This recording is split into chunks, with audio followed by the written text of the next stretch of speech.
Welcome everyone to Pommy and Oz. Hope we're all doing really well. If you're new around here, make sure you hit that like button, hit that subscribe button, and I've got something very special for you. As you can see, the merch has landed. We've got hoodies and we've got shirts. As you can see here, we've got the hoodie here with the rocking back of Pommy and Oz. Shipment's just come in, so we've got a load being sent out to you today. So if you are interested in that, link is in the description there, and it's popping up on screen now. Go and support the channel or become a member of the channel. You can do that. We will be doing a live this week, members live. We're going to do it on the 10th, and we'll give one of these bad boys away. So we'll give a t-shirt out to a lucky winner. So to do that, become a member of the channel. And today, what we're doing the VFL report. So without any further ado, let's get stuck into it. So obviously, do you know what I mean? The boys went down. They did go down 83-44 at the Giant Stadium in Sydney.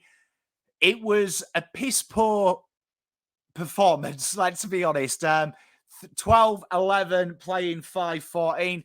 A lot of opportunities in front of goal to tidy that game up, and very wasteful at times. And it really started from the opening bounce, really. 0-6 the first quarter, and GWS, they broke even 3-3, and that curtailed into the second quarter where GWS really put it home. And it was a lot like the first quarter and the first game, really, like last week that we saw. The boys didn't come out of the blocks. They didn't look quite up for it. GWS got the jump. And in the end, do you know what I mean? That we threatened to make it look a little bit better. In the second, they only kicked one goal. We kicked a couple with 5 behinds.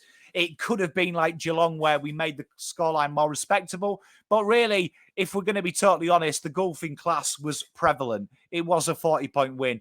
They were a lot smoother, a lot sharper with the ball. They handled the conditions a lot better. And that was really the tail of the tape. Carlton, though, did dominate around the ball. Particularly Carroll really did look okay there at times. Tried to get us some impetus. Fogarty tried to, but really it was a waste of skills as well. When you watch that game, particularly from a Carlton aesthetic, they had a lot of opportunities. Fogarty really did grind all day to get the ball forward, but wasteful in possession. A lot of short kicks missed. A lot of build-up chains were absolutely destroyed. And it was really, at times, very lackluster. It was hard to believe at times, watching some of them, that some of them are AFL footballers, do you know what I mean, are on senior lists. GWS, do you know what I mean, they handled it so well as well. Like, there was a real class apart about them, particularly Barry O'Connor, Kieran Briggs, Wade Dirksen, do you know what I mean, all mucking in around that centre contest, even though they were getting beaten in that area. And it was really prevalent because, do you know what I mean, Phil Davis, he really held them together down the back. Can't be understated, his influence there. But Cadman looked all right, took his 3 goals well. Ryan Angwin was lively, if not spectacular. Kieran Briggs, like we say, did serviceable in the ruck. Max Grukowski, though, he looked something else. He was a constant threat wherever he was. Got 4 goals. Battered them across that high half forward line. So it was a disappointing result, but there was quite a few takeouts there. And let's get straight into it. And we're going to look at this man. We talk about this man every time we do the VFL wrap. Really, the VFL wrap should be called the Paddy Dow wrap. You'll notice that there's no heat maps. The AFL hasn't released, at the time of recording, 3 o'clock on a Monday, any long footage. So I watched the game live, made my notes, and I couldn't go back and make the heat maps as I usually do. Usually that is a very arduous process on a Sunday morning. Unfortunately, I apologise. Blame the AFL. But these were his stats for the day. 9 kicks, 19 handballs, 3 tackles, 3 marks, 5 clearances, 1 behind, 4 inside 50s. And it was really, it has to be said, a really, really poor day. Usually, if you look at 28 touches, you're going to think it was good, but he went missing at times, particularly in that third. There was a real chance, and his ball use at times I felt was really deplorable. And I kind of watched this game, and I think this is no knock on Paddy, but Paddy ain't playing seniors. It's abundantly clear now he ain't going to. You look at them numbers again, it's a heavy handball. He's definitely playing that Cripper, Hewitt type role at the back of the stoppage, being the senior guy. He ain't playing that role in seniors. So really the layers of game he's adding ain't ever going to be used, barring, touch wood, the most catastrophic injury. And when there has been them injuries, Carlton have gone elsewhere. I do have to ask questions here of why Jack Carroll isn't playing this role personally, and being the senior guy there, because contract-wise, there's probably more there. It looks more and more likely, unfortunately, Paddy Dow won't be there, and it feels like we're just going through the routine, to be honest. And it's a Paddy Dow game. I gave him a 3. It's a Paddy Dow game. These are the games that I'm expecting a man knocking down the door of seniors, particularly in the age years. You look at the prominence of LDU. You look at Cam Rayner going down at halfback and really starting to play his trade. And then you look at Dow. He's getting, 28 touches in VFL, and there's no argument you can make to play him in the seniors. I know I'm going to read, if Blake Acres is out, play him. If always is play, why? Why? Please stop. He's a midfielder. He ain't Liam Jones, who's got some facets down the back of good marking. He ain't. He's a midfielder. That's what he is. He hasn't got the capabilities to run on the wing. And if that was even an option, they would have flirted it at some point. Is there a role for him at high half forward? Why aren't they doing it in the VFL? They obviously want him to be an inside midfielder. We've got to judge him as that. No chance in hell that he can play seniors. And I question it. I do question it. I feel for him. Fogarty, moving on. Was industrious in the clearance. He really did play that kind of Hewitt role of being that enforcer, really trying to make things happen. And again, this is a guy that I think this is his level, if I'm honest with Lockie. I like him. He's got something about him. He's got some chutzpah about him. 6 tackles, 9 clearances. Do you know what I mean? Getting the ball moving. He's more direct, which I liked in this weather. You see Dow in that kind of conditions. You saw the senior game as well. It wasn't really conducive for sexy football. Fogg just does the basics, gets the ball moving forward, and I liked his game. It was a 6. He wasn't spectacular. I felt he could have taken the game on a little bit more, but he did look for them clearances. A lot of them clearances as well were them horrible kicks that I really don't like, them loopy ones. But when he did look to drill it and try and give the smalls a chance, it looked tasty. The seniors, the VFL definitely need, and you can see with some of the injuries, do you know what I mean? That they're missing that small brigade. They're missing that type of big, tall as well. It did feel like it did miss something in that forward line. It would have been a good, fair reflection of where they are, especially if they're playing seniors, because it's 2 young kids effectively up forward with Crocker, who's that mid-sized player that plays full forward. That would never work in the AFL. So Crocker doing what Crocker does, it's a weird one for me. But Fogg was solid. Jack Carroll, right? He had 19 touches. Played a bit on the ball around stoppages, particularly. You kind of noticed him. But this is one here that he took his goal really well. He took his behind. He made some impact where he wanted. I gave him a 5 because I'm still expecting more of this kid. And I do always caveat this is you don't count his draft year. He was underage and he was undersized. So you kind of give him a whole pass for that because I think maybe he was very young. He just made the cutoff. And he was industrious at times. Defensively, I don't see any development. And there is still this lingering thing with me when I watch Jack Carroll. I remember when we drafted him and saying that he kind of was an inside player with outside numbers. And then when he played outside, you started looking at his inside numbers. And he's really defining a role for him from me. And this is a question that I'd love to be able to ask Luke Power. I'd love him to just play permanently on the ball, permanently be the main breadwinner. Dow gets gift spooned a lot of them touches. They're looking for him. Flip that role. Flip that role for heaven's sake. Because Carroll, they may be a future. Do you know what I mean? The Dow thing, I think we've all accepted, including him, that it ain't happening. And he's way too good, like Setterfield, to be 6th, 7th cab off the rank. He needs, if he's serious about football, Dow has to go. Jack Carroll potentially is that 5th, 6th guy. Very clean when he does have the ball. But this is the thing. I'm watching him and I can see he's worked in contested situations now, and that is definitely poignant. You can see he's put the body on, but give him a role is my question. And I know this game is a really bad example. I need to caveat that we're 2 games in. So don't panic yet. But I'm looking at it. I don't buy what I'm seeing, if you know what I mean. Brody Kemp, I gave him a 6, 18 kicks, 8 handballs, 4 tackles, 7 marks, 3 clearances, 1 goal when we swung him forward, 3 high 50s, 3 rebound 50s.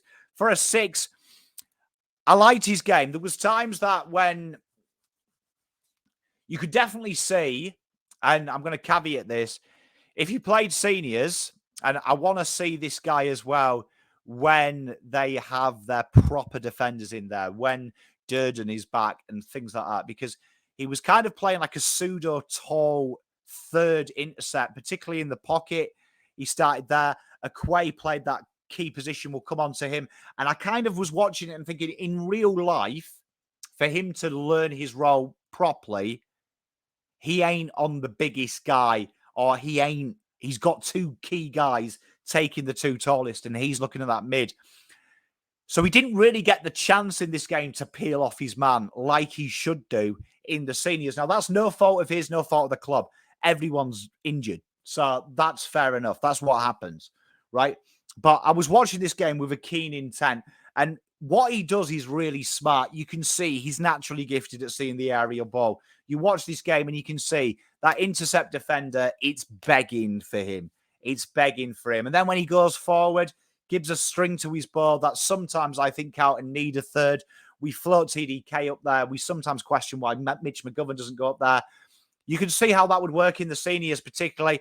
And, you know, Voss isn't afraid of playing the 4 taller blokes down the back because he's got the personnel, particularly if this Cherrer experiment and Doc comes in. Kind of it makes an argument, which is a very interesting one. I liked what I saw from him. There was times where he was responsible for the goal, but then I watch back at it and think football-wise, in reality, he ain't going to be playing with newbies in the key position or who are undersized. He's going to be playing with actual bona fide centre halfbacks and fullbacks. So I really need to see this game when he's doing it, because I thought he attacked the ball and I thought his use of the ball, he had a bit of endeavour. And this was a big thing with the seniors as well. Some people just cozied it. He didn't. He took the game on, and I like that. So well done, Brody. I'm looking forward to this. This is an intriguing one, this, for me, Lockie Plowman, because this was a 7 out of 10 game. He was very solid. He was very solid, it has to be said. And Plowman's interesting. 27 touches, playing that high half back row. 6 marks as well. And a couple of them were intercepts. Real good clearance and really taking the game on. He was another one. It was a little bit bold. Now, we know with Lockie Plowman, he is definitely that guy who takes the game on. Do you know what I mean? He takes the game. We know he can defend. We've never seen him take the game on, sorry. This he did. And it's intriguing because I'm trying to work out why.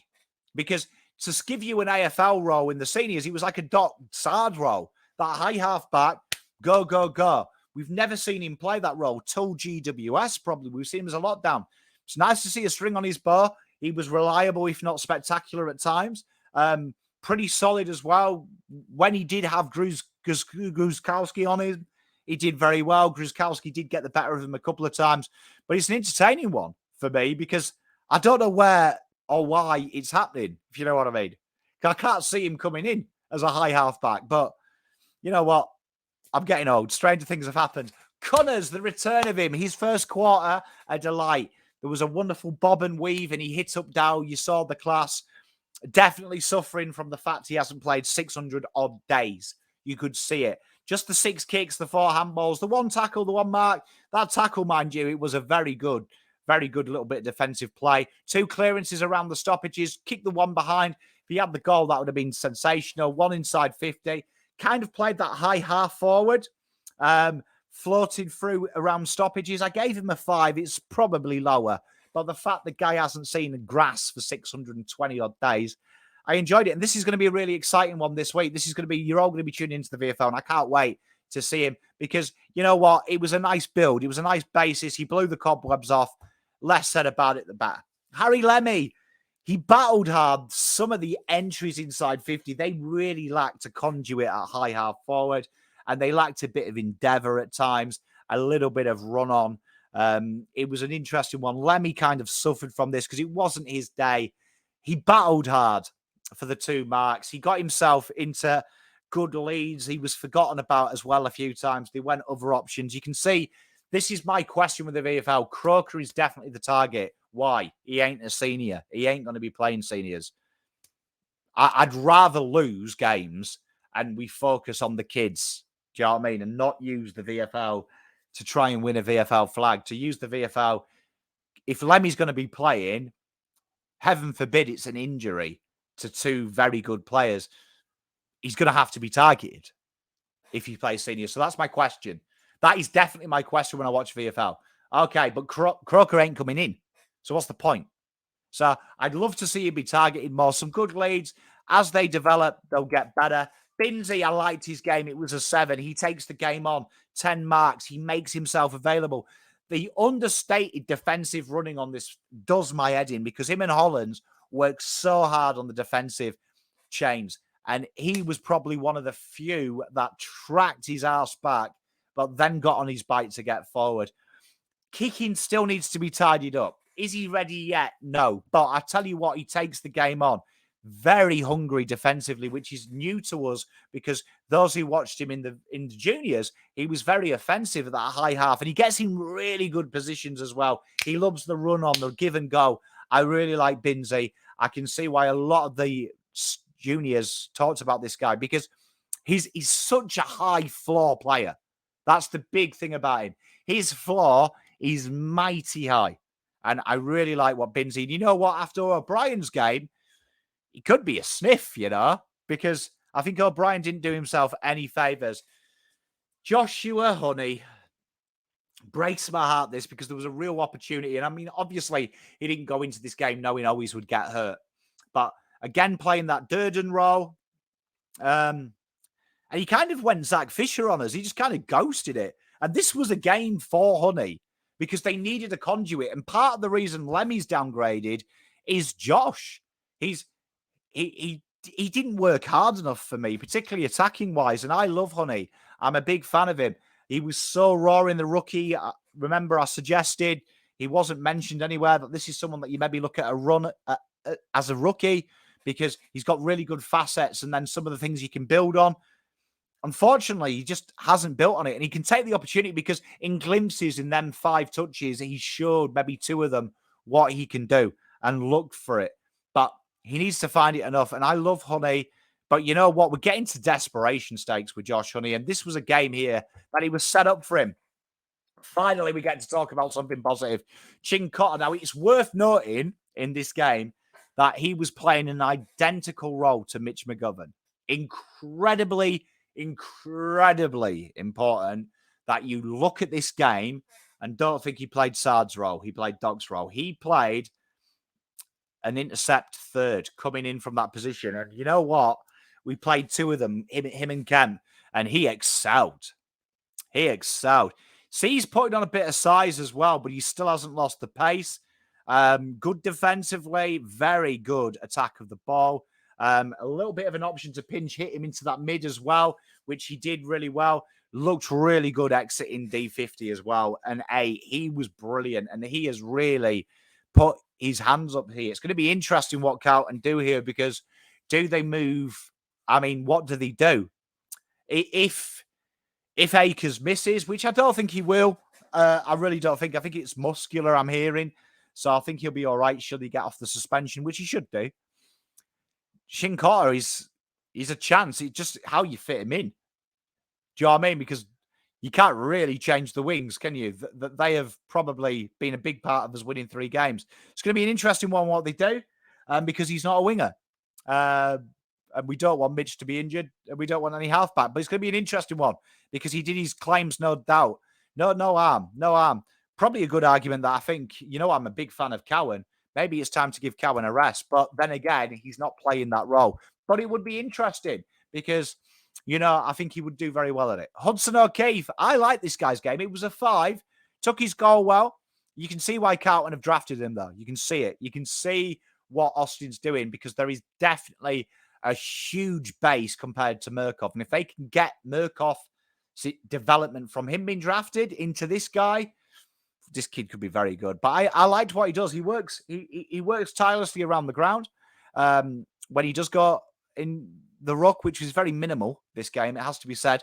But he roams around, and you can see that there's a bit to work with there. I really like Hudson O'Keefe. Big Dom, my boy. Just a Dom game, really. It wasn't spectacular. Few goals kicked on him. Learning to attack the ball. Needs to sharpen up his disposal, though, which we've said a lot. But I didn't hate it. And then we finished with Murkoff. Hit-out-wise, ruck-wise, 8. Right? 2 around the ground. He has to start doing something around the ground. And I keep watching, and I know we're only 2 games in, but I'm like, surely we're going to start to add some layers. We add some layers because I don't think you can make him a carbon copy of PeterNet. I don't think you can because what PeterNet does, I don't think Murkoff can do, even despite his size. I need to see something around. And when the ball hits the deck, kind of nothing happens at all. And it's a weird thing. I like the idea. I just feel like he needs to start impacting it. I need to start seeing something from him. It was a solid ruck game, though, as usual. It seems to always be there, but there it is. That's the recap. Much love to everyone. Make sure you go and get your merch as well. Honestly, limited stock available. What is there is there. Please go out and get it. Shipment's just gone out for everyone else. So thank you very much for supporting the channel. Until next time, see you Wednesday. Palm out.